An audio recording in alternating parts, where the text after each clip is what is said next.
Welcome everybody. Today is February 4th, 2025. This is the Hannah City Village Council meeting. If everybody please stand for the Pledge of Allegiance and a moment of silence. I pledge allegiance to the flag of the United States of America and to the republic for which it stands, one nation, under God, indivisible, with liberty and justice for all.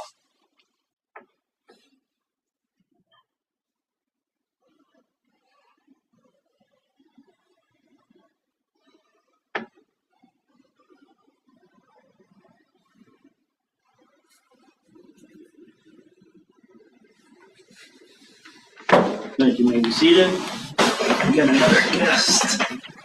Oh, Brandon.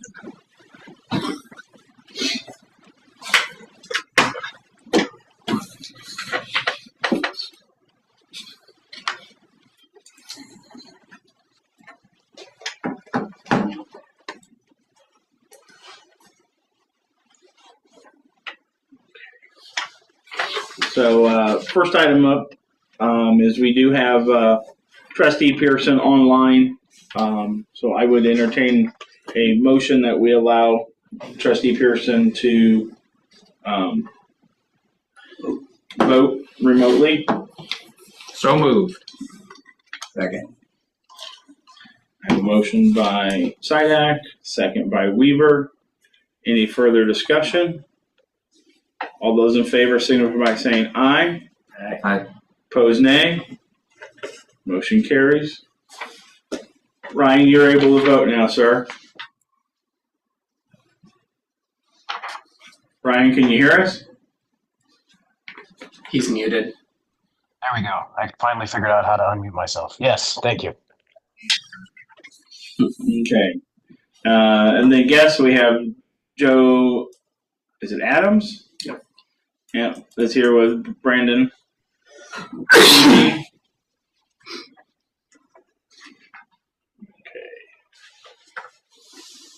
So everybody should have a copy of our January 21st meeting minutes. I didn't. They have an amendment to the minutes. It says that the next council meeting is set for the same day of the meeting. It says it's set for the 21st. My mistake. I make a motion that we approve the meeting minutes with the amendment that the date for the next council meeting gets set to February 4th. Thank you. Motion by Sidak.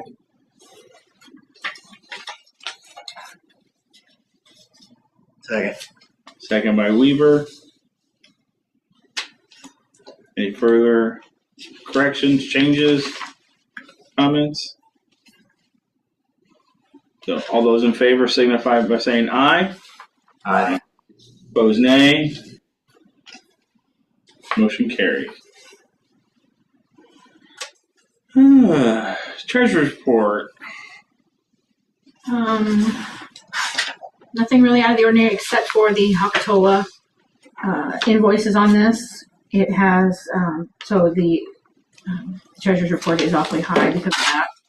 It's the latest draw for the solar loan for the solar project at the sewer plant.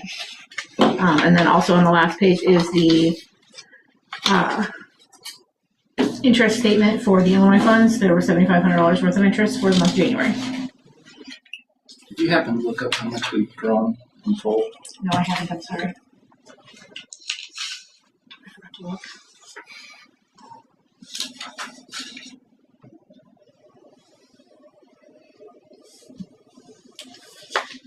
Any questions, any concerns? It's usually that high. The what? No, it's not usually that high. He had to do more testing because of the light matrix. Okay. I'll make a motion that we approve the treasurer's report and pay all outstanding bills. Motion by Sidak, I'll second it. second by Chris Johnson. Any further comments or questions? We'll roll call that. Weaver? Yes. Miller? Yeah. Chris Johnson? Yes. Sidak? Oh, sorry, Ryan. Not having you here makes it hard, sorry. No problem. No problem. And Ryan Pearson. Yes. I will get you back in the rotation. Sorry. I didn't say yes first. I know you did. You made the motion. I don't know how to vote yet. Sign that. Yes. Motion carried.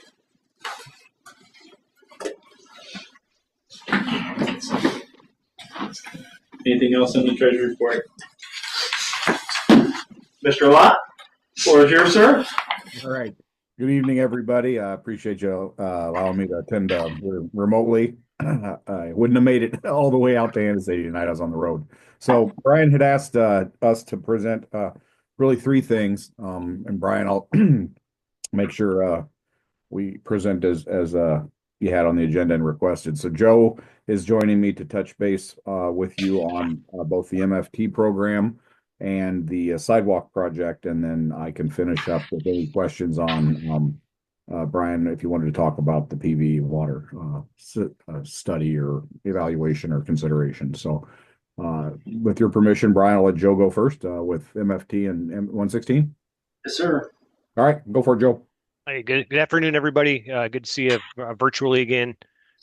First item on our list here, the motor fuel tax approval of the oil and chip bid.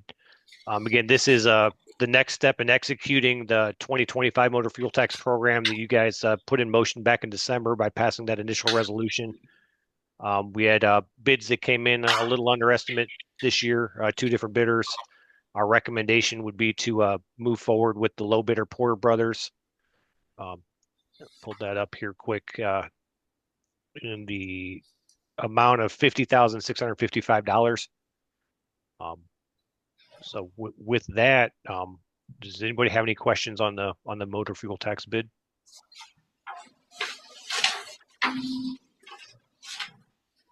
So Brian, would you guys vote on that now or under roast? Yeah, we would need a motion to approve that and then have some discussion and vote on it. Make a motion to approve the MFT bid from Porter Brothers for $50,655. Second. Motion by Weaver, second by Sidak. So this is year 5 of the 5-year plan to get all the roads done. So this completes all of the roads. The only thing left would be the alleyways. We are getting quotes on the alleyways just in terms of your understanding. Normally in the past few years, what we've done is we've approved somewhere between $70,000 and $80,000 for the projects, and we use our budget from MFT is right around $60,000, and then we used around $20,000 to $30,000 out of the roads capital money. So this year, since MFT, the income estimated to be around 60 grand, we won't even use all the MFT money to do this project and finish the year 5 program. What our thought was, and we haven't seen the quotes yet because we're working on them, is what the alleys, if they come in around 20 or 30, then maybe we could spend that out of the normal savings, capital savings, and have a project outside of MFT and spend about the same that we normally do. But we're working on getting those quotes now. Just real quick, Tony's the only one that has to sign. This doesn't require the clerk and a seal and all that. That's correct. And if it does go that route and you guys approve it, the good news is IDOT has changed their submittal policy, and you only need to mail me 2 copies, not 6. So you need 2 hard copies? Yeah, that's what I would like. Yes, of that acceptance form. Okay, yeah, we can do that. Great. So, any further discussion? We'll roll call it. Miller, Yeah. Chris Johnson, Yes. Sidak, Yes. Pixel, yes, Weaver, Yes. We forgot Pearson. Pearson, Yes. Motion you take the carries. time to call in sick, and he doesn't even recognize you, right? I know. I thought maybe you're keeping me to the end since you skipped me before, but that's okay. That's all right. Best things to last. So I think the next issue, Brian, with your permission here, is to move on to the 116 project. Maybe a quick update, Joe, on kind of where we're at and where we're going, schedule and projected plan. See if there are any questions. Yeah. Absolutely. Go ahead, Brian. Did you want to tee that one up? People, sorry, Joe. This is a reminder for people. This is the potential project to put a sidewalk in from roughly Pekin Lane down past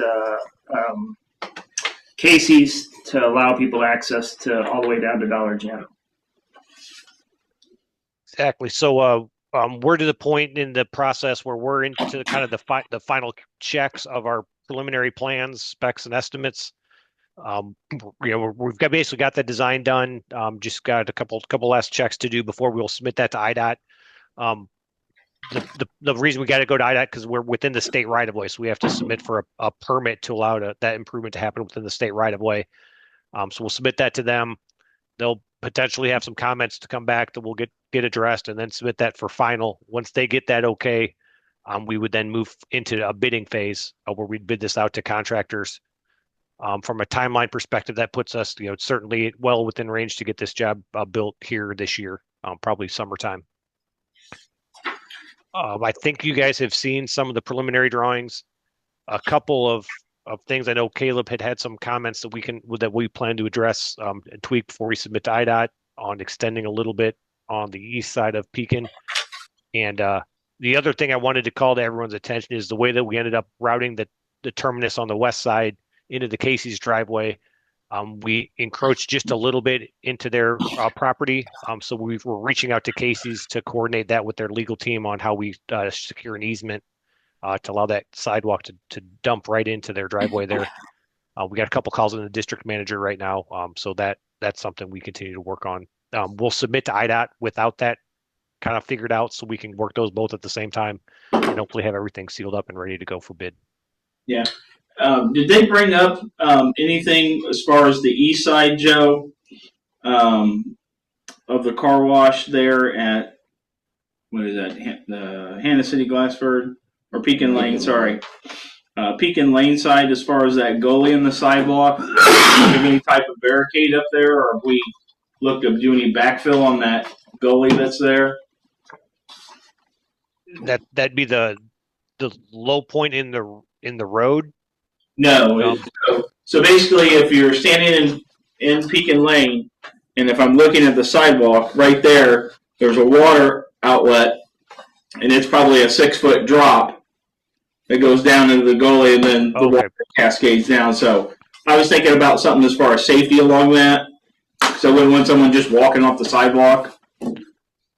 Yeah, we ran the grading and we were able to tie in pretty close because of the fact that we're moving the curb line in. We're kind of taking that existing shoulder to put our sidewalk.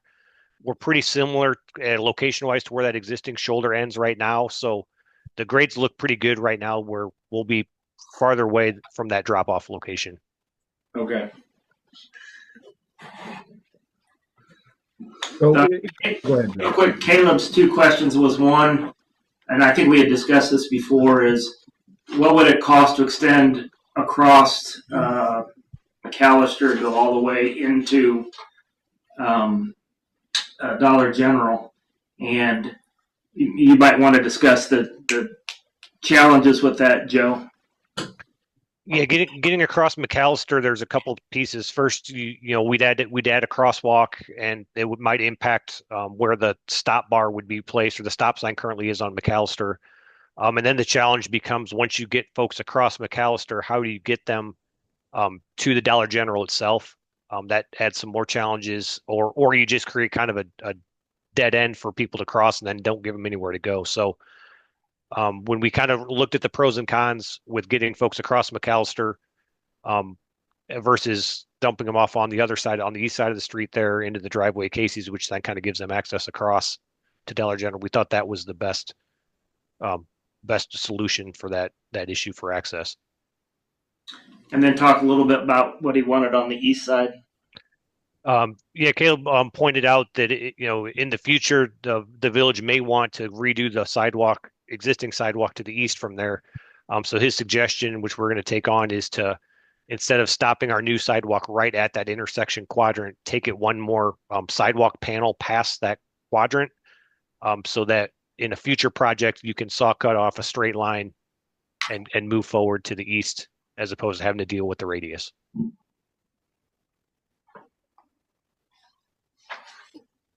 So ultimately, great questions and suggestions from Caleb that we were able to incorporate. A perfect timing.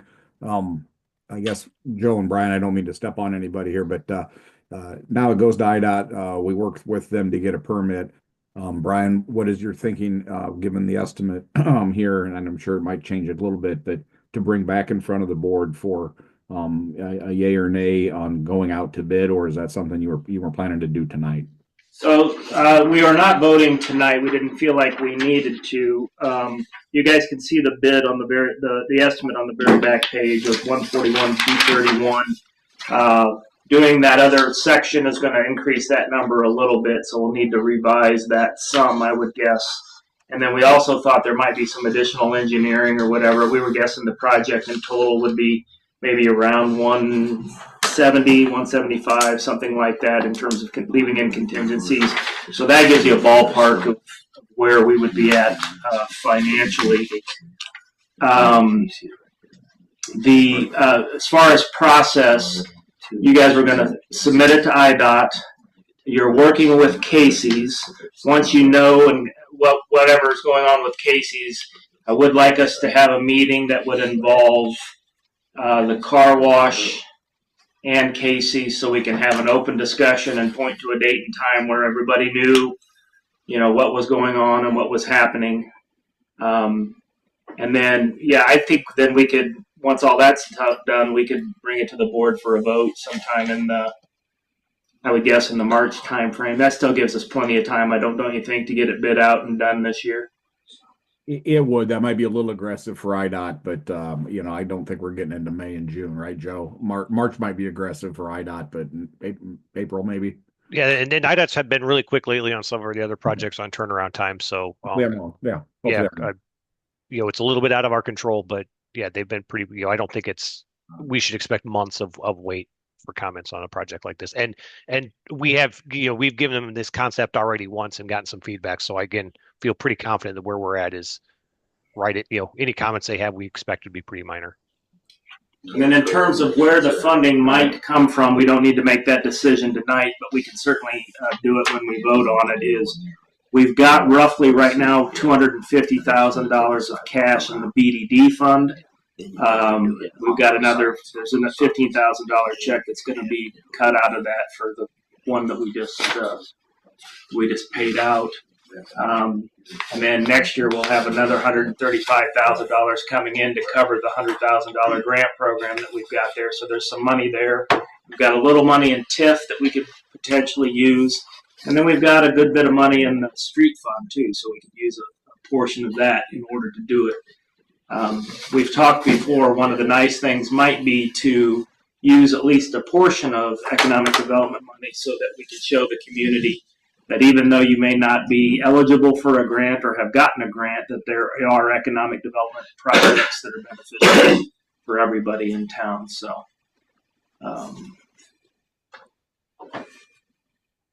So Joe, any other thoughts or, I think we've identified some design details here with the board. We've got a permit to go work on getting, and sounds like maybe a little bit of public coordination, and then bring back to the board with a schedule for bid opening and hopefully award and construction here this construction season. Yep, absolutely. Yep. I've got nothing else. Brian, you okay with that topic, or is there anything more we want to talk about? no, I'm messing it. Does anybody have any other thoughts or questions on the sidewalk? I like it. I like it. I still got a concern though, Brandon and Joe, with that corner at Pekin Lane. Even though I see how it's brought out and curved around, but with that sidewalk still going up, I mean, I don't know how much grading or backfill is going to be done, because I'm assuming that I'm looking at sidewalk plan 1. It's on page 2 of the handout that we got, Yes. and it shows like a diamond down in that ravine there, ravine drop-off ditch, whatever you want to call it. I'm assuming that's the sewer or the wastewater runoff. Yeah. There's a sheet number C3. It's the 6th page of the PDF that has a grading plan. Yeah, I've got C3, and Okay. I see some of the grading plan. I see some of how those lines are tightened there. Yep. And I think that's a 3-to-1 vertical slope. So that's 3 feet. Each one of those lines is a 1 foot contour line, but it's, it's per policy that you would see on any it's mobile. It's maintainable that way. Okay. You're worried that the drop off is too steep. There's a big box culvert there, like a 4-foot box culvert that comes onto the highway that dumps out right there at the edge of that hill. That's what he's concerned about. It's Yeah, the drop off. Even with the grading, I'm just worried that there's someone's. I understand the grading and I see how it's set there. I can see the vertical lines and everything. My concern is still some type of safety measure there to keep someone from going down the hill, especially if they're in a wheelchair or something using that sidewalk. Even though I know it'll be ADA compliant, I'm just worried about a safety measure to have there to keep someone from actually going down. And one thing maybe we'll evaluate too is it looks like that's straight graded from the sidewalk down to the top of that box culvert, and maybe we can look to try and make a little bit of a flat spot first adjacent to the sidewalk, and then still be able to dip back down. Having that kind of 2 foot little buffer space there, right? Should somebody overtrack, it might be better, a good trade off there to have a little bit of a flat spot next to the sidewalk and then a little steeper going down the box culvert. We'll look at that. Okay. Joe, I don't have those plans in front of me, but is that just I got about a maybe 24, 30-inch pipe. Is that all it is? Yeah, it just comes out. We had to put got an in section on there. In section. Yeah, but we ended up. That's where it kept washing out on us, Brandon. Yeah, yeah. There's a lot of water. Wrap it in there and everything. Mm-hmm. So yeah, I see what you're saying. That makes a lot of sense. And Joe, we can look to see if there's any adjustments, whether it be additional setback guardrails.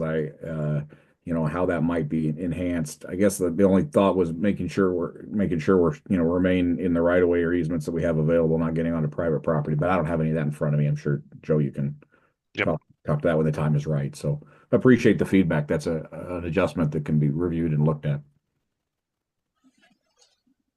I don't have any. Anybody else have anything else? No. I think we're done with Joe, and we've got the Pleasant Valley Water later on. Oh, you want to do it later on? Is that okay? Yeah, it's fine with me. So thanks, Joe. Appreciate it. Yep. Thanks, everyone. Yeah. Bye. And that's all I would have for my report until later on. Okay. Thank you. Return report, Shauna. Good evening. I do not have anything to report. We're working on the estimate for the code book. And other than that, everything's going well. Thank you. Minister's report, Mr. Yeah, everything Baylor. I've got's in the agenda, so I don't have anything else to add here. Okay. Committee reports, Mr. Pearson. Yeah, I'll refer to Mr. Baylor. Yeah, really nothing new. Cassandra's working on January financials, and then from there we'll begin building the budget for the next fiscal year. So,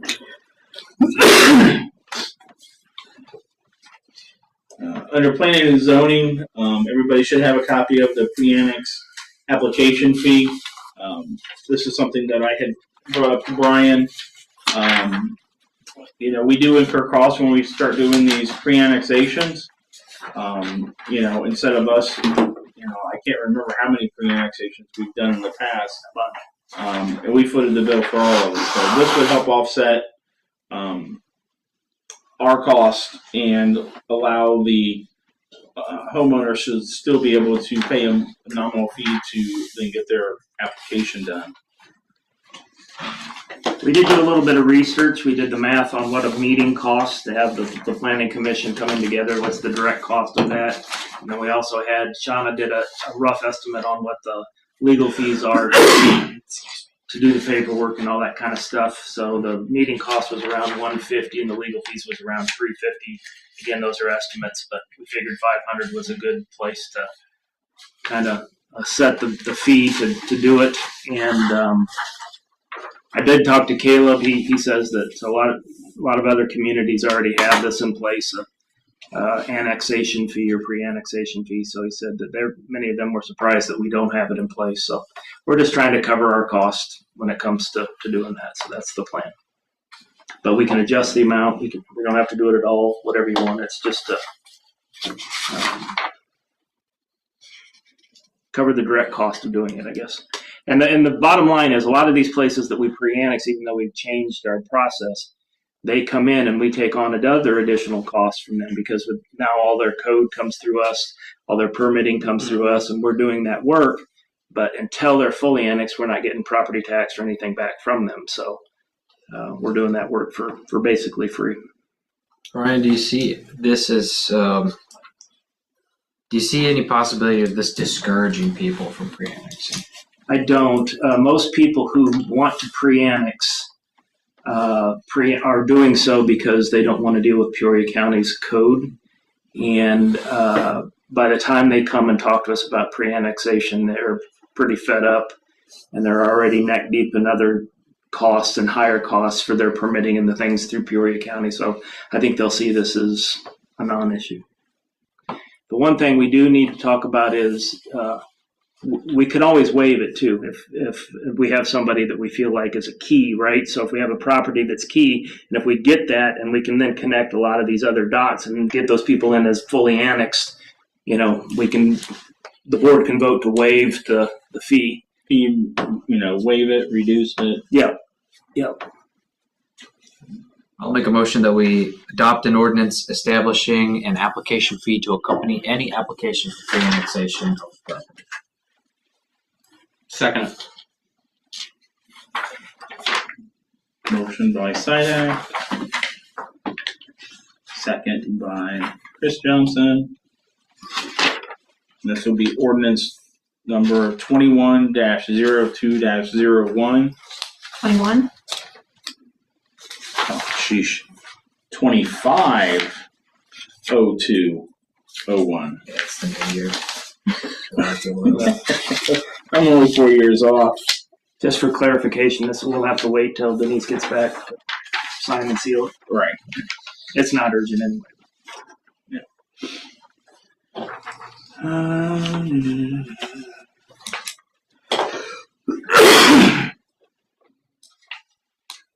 Any further discussion? And we will.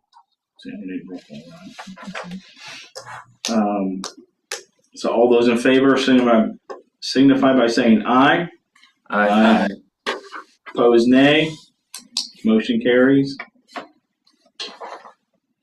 And that is ordinance 25-02-01. That was 21. Go ahead. Sanitary sewer, Chris Johnson. Yes, sir. First things first is the lagoon. We're roughly 90% done. Wire's been pulled and built, much of the service. They're waiting on the transformer currently. It should arrive in about 2 weeks. There's just a few components that need to be completed to finish that.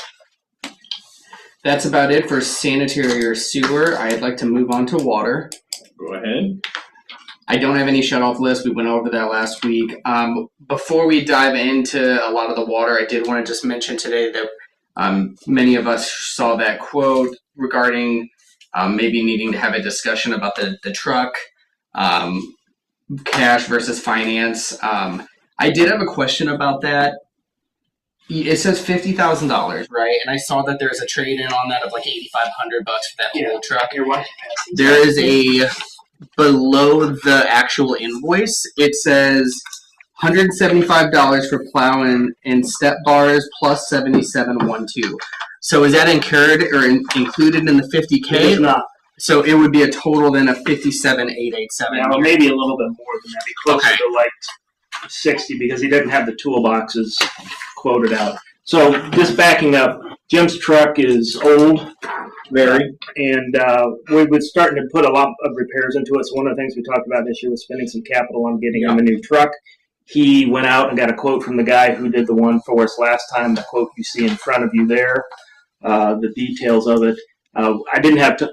I just got this today. We just got this today, so we didn't have time to put it on here for a vote or anything. I guess what we're looking for is they found one that Jim likes that we think works. And if you guys are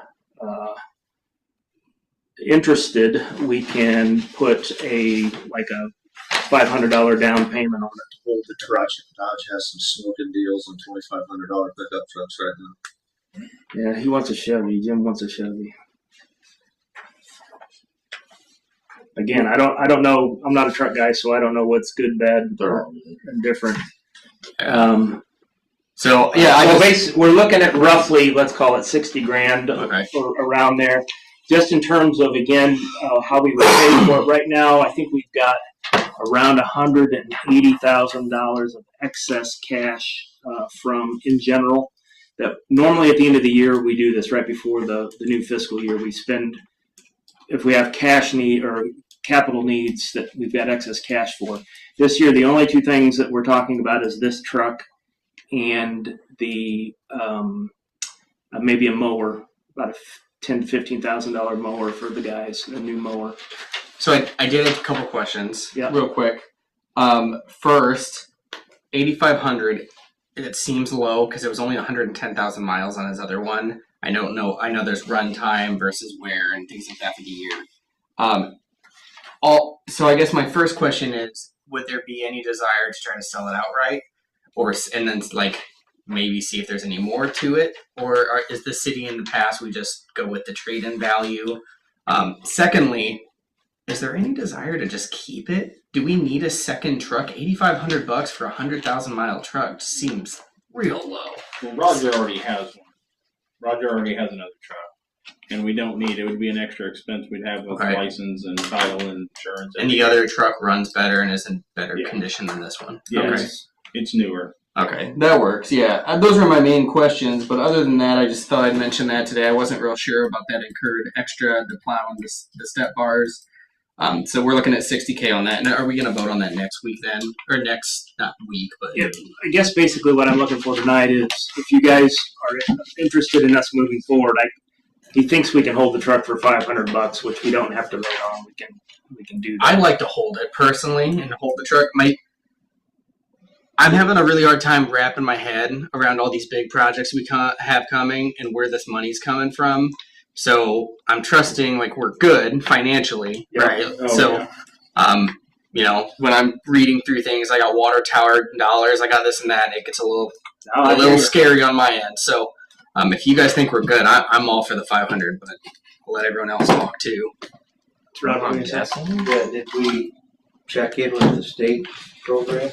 He did, and I think this is a pretty decent price. I think for this truck, and with the trade-in withstanding, I think he quoted them a state program to the dealership, and I think they're pricing based upon that. I need to confirm that with Jim, but I think that's what's happening. It's the same guy he bought the truck from last time, and I know that's what he did last time. Is he told him this is about what the state program is or whatever, and I think I don't know, but I think that's what's happening. But I can double check that with Jim. You guys know trucks better than me. Does this seem? I'm a Chevy guy. I was thinking it was we were going to spend 75 grand or more. Yeah. I've had a lot of Dodges. I've had a lot of Fords. I'm a Chevy guy. Is it just Chevy a and two-door GMC. pickup, or is it a crew cab? It's got the extra cab. I've seen a picture. Picture's a 4-door. Yeah. It's a 4-door. Well, the picture is. Yeah. Mm-hmm. I mean, if that is actually a 4-door, that's a pretty good price for. So I guess what we'd be doing is putting at risk $500 and then voting on it at the next meeting. And if we don't buy it, we're at $500.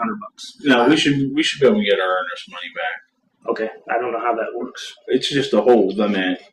It's like a good faith thing, and Yeah, so that's all it is. I'd be for it. I'm all for the $500. I've had places where I've had to go back and say, well, I can't do it now because of X, Y, or Z, and they give me my money back.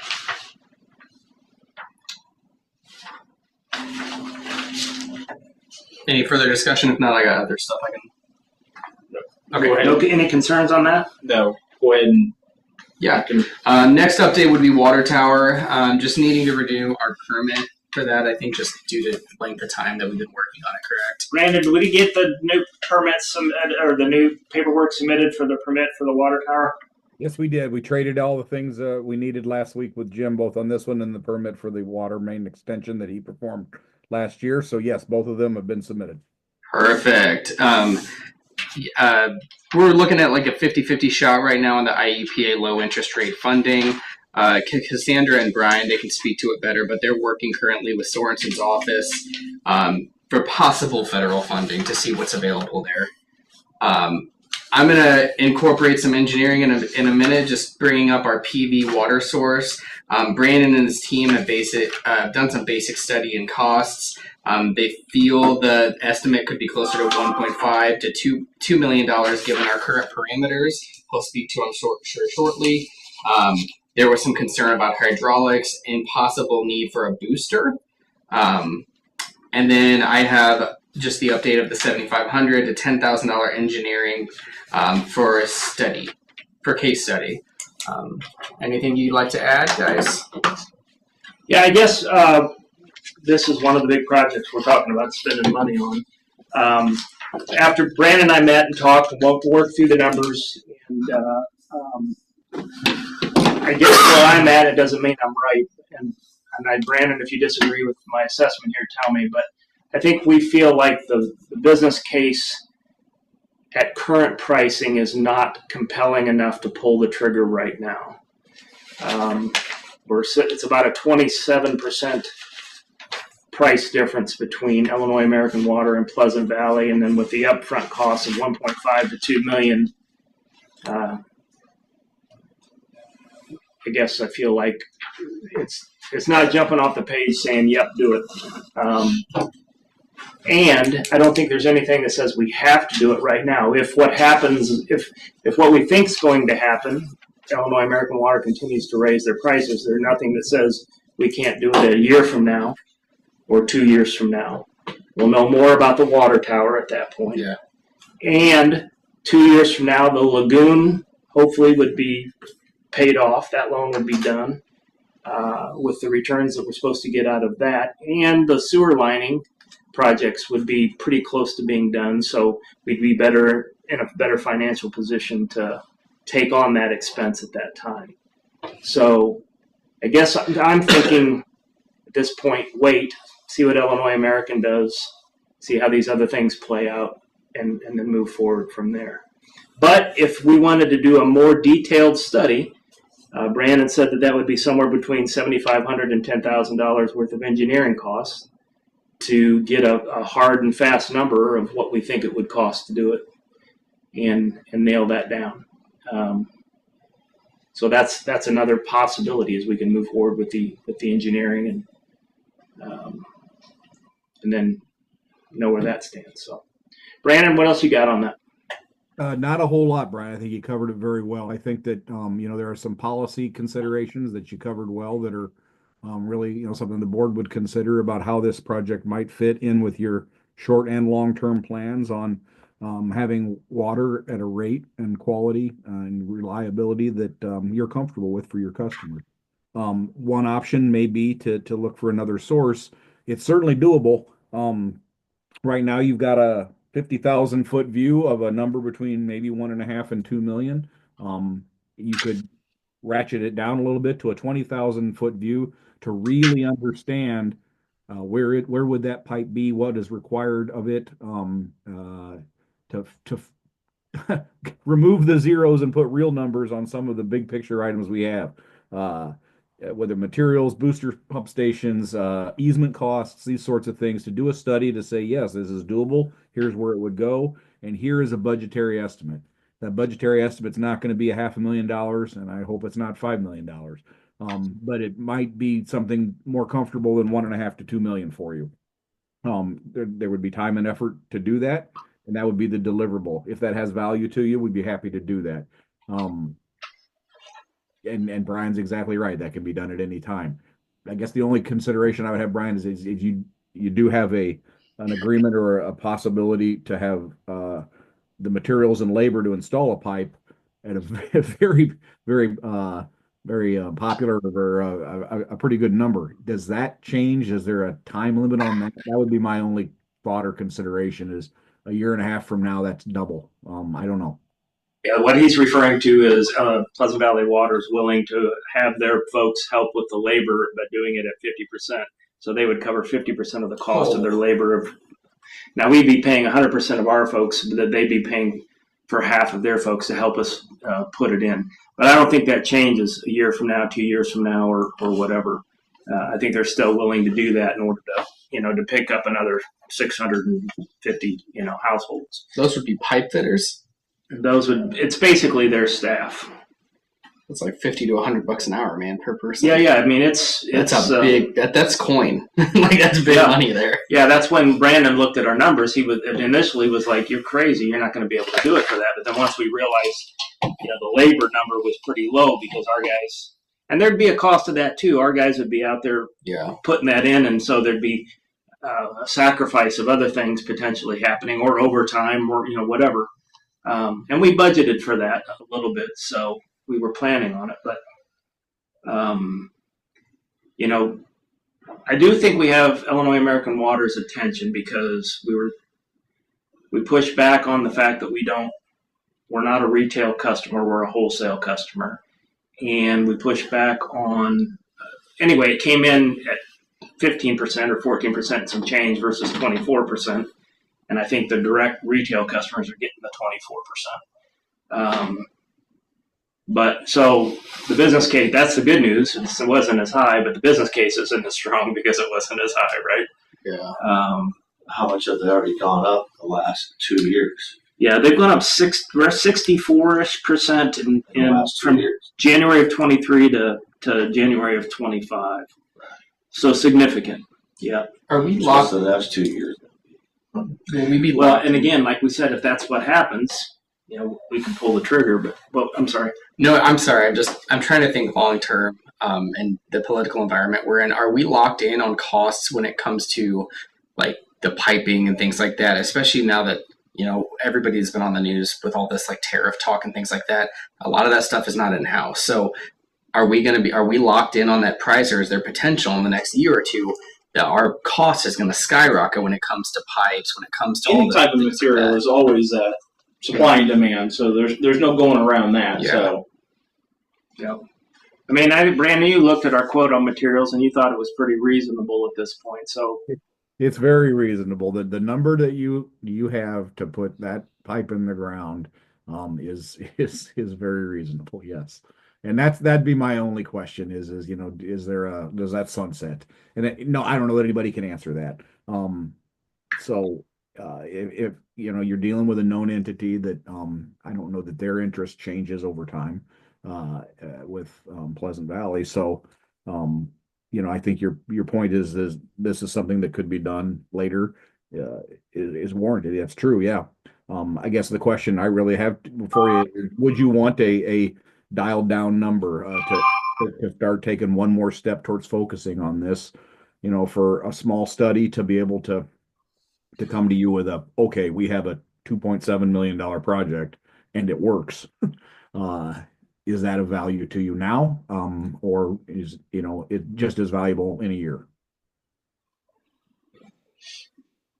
I like the idea of the study personally. What are we going to learn from the study? Exactly. Like more just how much money to make it happen. I think there would be three deliverables that I would propose. Is one is to understand the route. You know, we're going from A to B. It's easy to draw it on a big map. I would not propose surveying. In a perfect world, you'd have a perfect survey, but we could do it without that.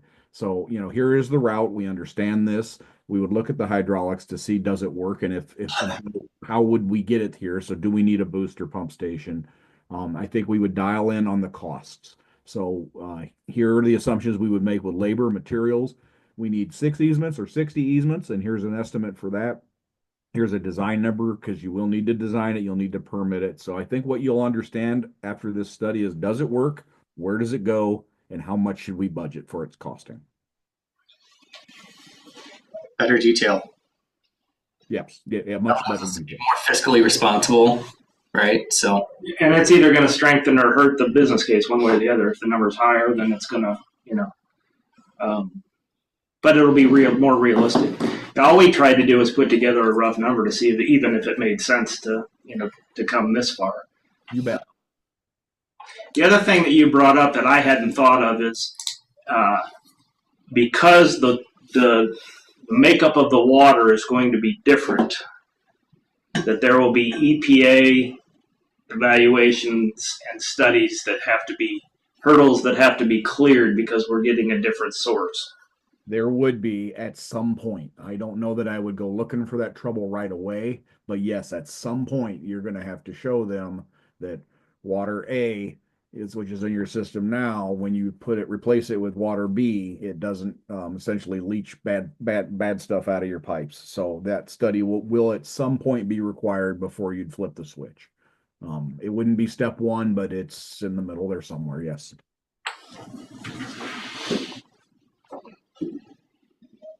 I would not. Yeah, if you find that it's a $6 million project and not in your budget, I certainly wouldn't do a water quality. Well, back to Chris's point earlier, we only have so much cash that we can actually spend, so we're going to have to finance something.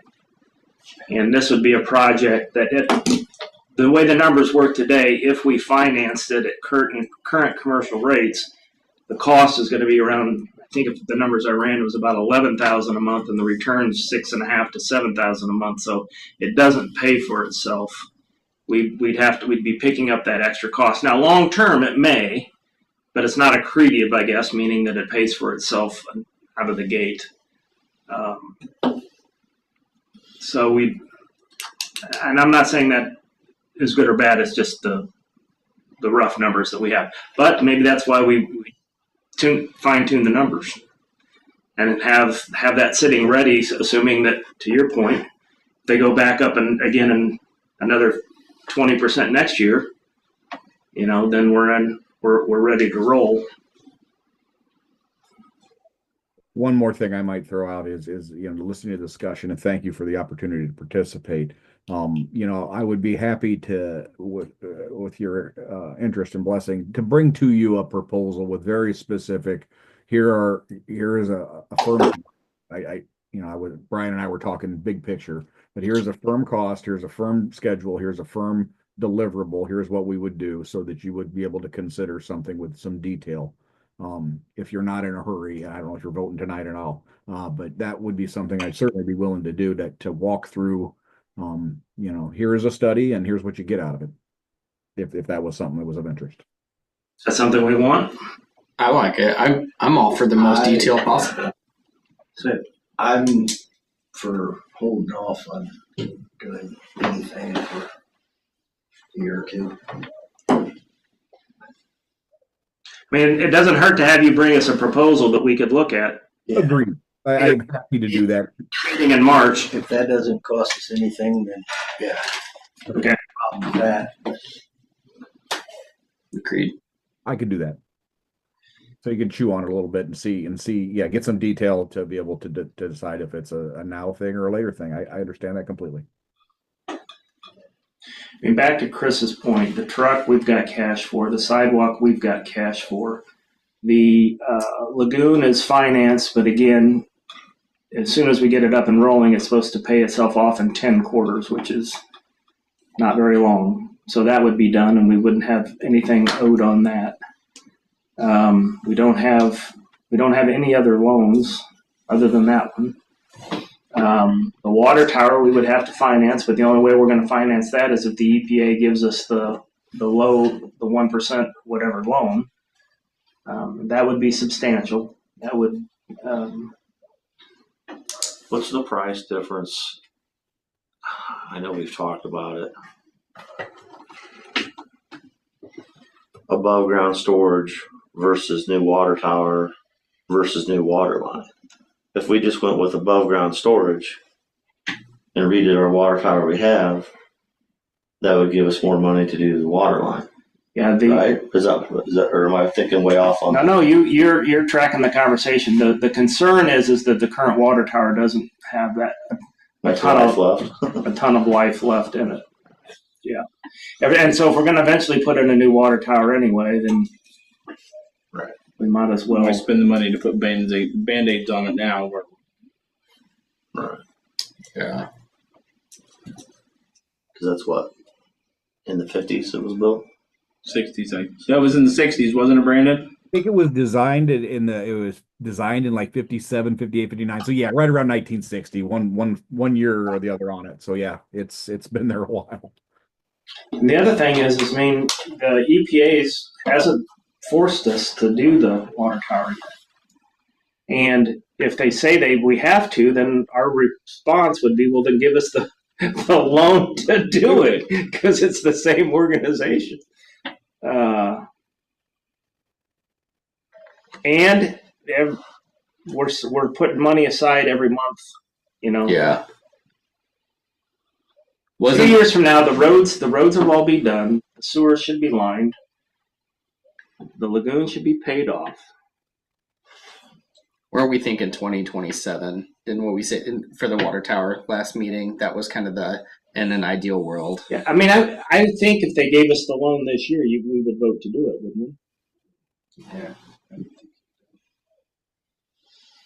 But I think I'm not trying to read your mind, but if we did this and we had the water tower come, that's going to be a stretch. Yeah.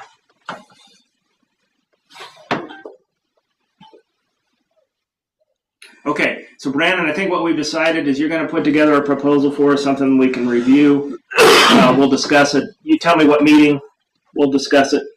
Yeah, absolutely. I'm happy to have it for you to look at next meeting and come out and attend and answer any questions I can. Thank you.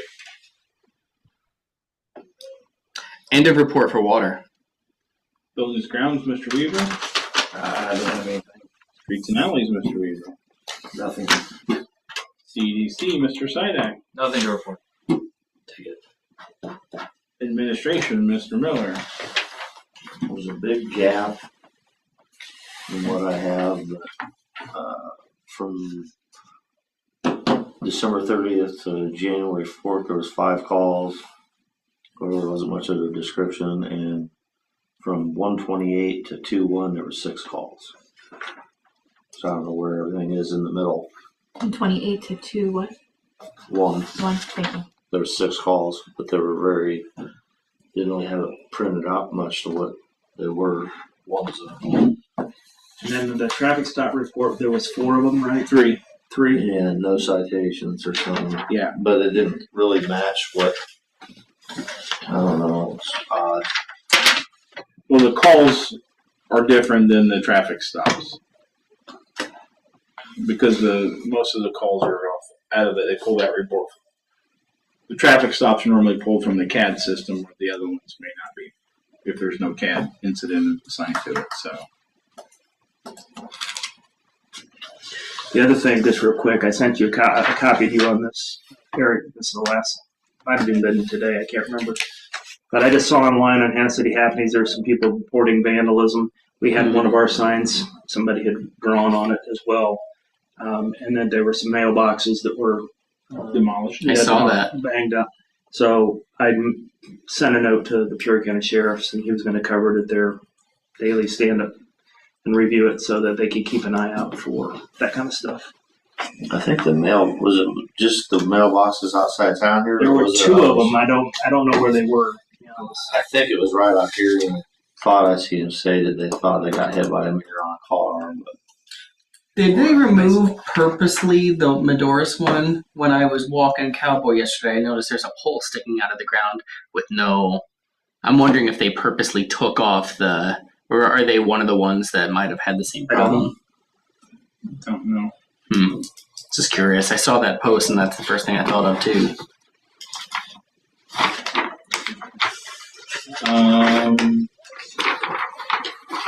Correspondence. I got one from the Farmington Community. I'm not sure which PTO this is. FCES. Elementary PTO. Thank you so much for the donating to our teachers' holiday breakfast. We couldn't have helped our teachers and kids at the Farmington District without business like yours. Thank you very much. While we're talking about that, but I did get a note, and Ryan, I think it was the one that referred to that I guess the school's changing their fundraising model, and they've got a request for us to, but I'll bring the details to at the next meeting. I didn't get it in time to vote on it at this meeting, but I think it's a sponsorship of something, and it's $1,000. But I'll put it on the agenda for the next meeting.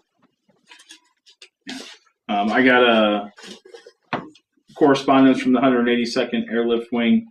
They're doing a celebration of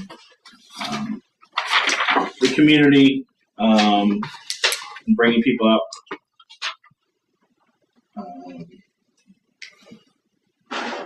They've invited me to come out on April 11th to tour their facility, meet some of the airmen out there. And take another trip on a C-130. That'd be cool. I've been on so many C-130s. Not to brag. Huh? Not to brag. No. I mean, you take them everywhere in Europe when you're going zone to zone. So.